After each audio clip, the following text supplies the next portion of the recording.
देखो, जिसको भी लगता है हॉरर का मतलब अंधेरा है, डरावनी शक्ल है या हवा से आवाज करने वाले दरवाजे हैं, तो आज आपका नजरिया बदलने जा रहा है। ओटीटी पे रिलीज हुई है एक ऐसी भयानक सीरीज जो आपको असली डर से मिलवाएगी, जिसके बारे में सिर्फ आंखें नहीं देखती, दिमाग जिंदगी भर सोचता रह जाता है। इट वेलकम टू डेरी ये शो बेस्ड है उसी फेमस इट मूवी सीरीज पे, जिसमें इस डरावने जोकर ने बहुत सारे लोगों की नींद उड़ाई है। लेकिन वहां सिर्फ शक्ल दिखाते हैं, ये सीरीज आपको जोकर के पीछे की कहानी समझाएगी। पेनीवाइज इसका नाम। ये ऐसा बना तो बना क्यों और कैसे बन गया, लोगों के साथ ये वो क्यों करता है जो ये करता है। ये शो रिलीज हुआ है हॉलीवुड में, लेकिन आप इसको इंडिया में हॉटस्टार पे इजीली हिंदी डबिंग में देख सकते हो और डबिंग की क्वालिटी भी एकदम मस्त है, टेंशन मत लो। और हाँ, सच्ची कसम खा के बोल सकती हूँ मैं, इस साल की शायद सबसे शॉकिंग स्टार्टिंग किसी फिल्म या शो की हुई है तो वो इसी सीरीज की हुई है। ऐसी चीज दिखाई जो इंडिया के थिएटर में दिखाई नहीं सकते थे, सेंसर बोर्ड सदमे में चला जाता। पहला सीन ही ऐसा आता है जिसमें एक माँ अपने पेट से बच्चे को जन्म देने वाली है, बाकायदा पूरा प्रोसेस लाइव स्क्रीन पे दिखाते हैं। थोड़ा सा अडल्ट कंटेंट लग सकता है आपको,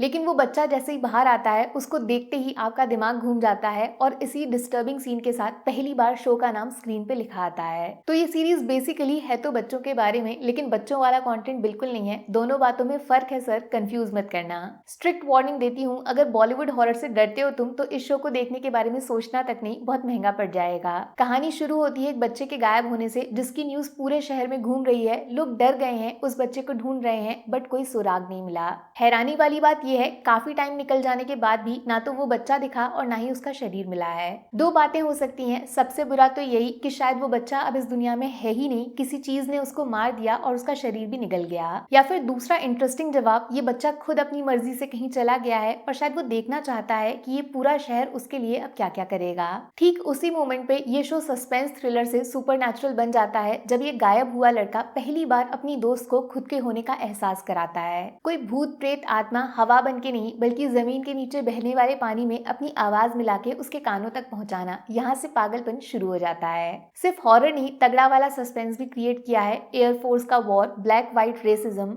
इंसान को मरते वक्त देखने का ट्रॉमा और एक थिएटर जिसकी स्क्रीन एक्चुअली एक दरवाजा है दो दुनिया के बीच का। और जितनी डिस्टर्बिंग इस शो की शुरुआत थी ना, उससे 10 नहीं 100 गुना ज्यादा घिनौनी है इसकी एंडिंग। एकदम फाइनल डेस्टिनेशन वाला फील आ जाता है। फिर से ऐसी चीज जो थिएटर में दिखाना अलाउड नहीं है, उस फाइनल लास्ट सीन को देखकर इतना पक्का है ये शो बवाल करने वाला है, पूरी दुनिया में फेमस होने वाला है। देखो, ये है साइकोलॉजिकल हॉरर जिसमें सुपरनैचुरल एलिमेंट्स को डाल दिया है। मानिए ये कहानी से आपको डराने की कोशिश करेंगे, जिसका असर लंबा होगा। वैसे लंबा तो ये शो भी चलने वाला है, क्योंकि ऑलमोस्ट एक घंटे के नए एपिसोड्स हर मंडे को सुबह 6:30 बजे रिलीज होंगे और 2 महीने तक चलेंगे। बट यकीन मानो, हर एपिसोड खुद में एक अलग हॉरर फिल्म के बराबर मजा देता है। इतनी सारी स्टोरी पहले एपिसोड में दिखा दी, जिसमें 10 मूवीज बन जाएंगी। और भाई, अंग्रेजों की ये एक बात मुझे समझ नहीं आती, इतनी परफेक्ट कास्टिंग ऐसे एक्टर्स कहाँ से ढूंढ के लाते हैं जो एक्टर लगते ही नहीं है, जैसे कोई रियल इंसान की कहानी चल रही है। बाकी रेटिंग वगैरह तो पूरा शो देखने के बाद ही बताऊंगी, लेकिन पहला एपिसोड देखने के बाद मुझसे रुका नहीं गया, जल्दी से आपको बताना था, आपको भी तो डराना था।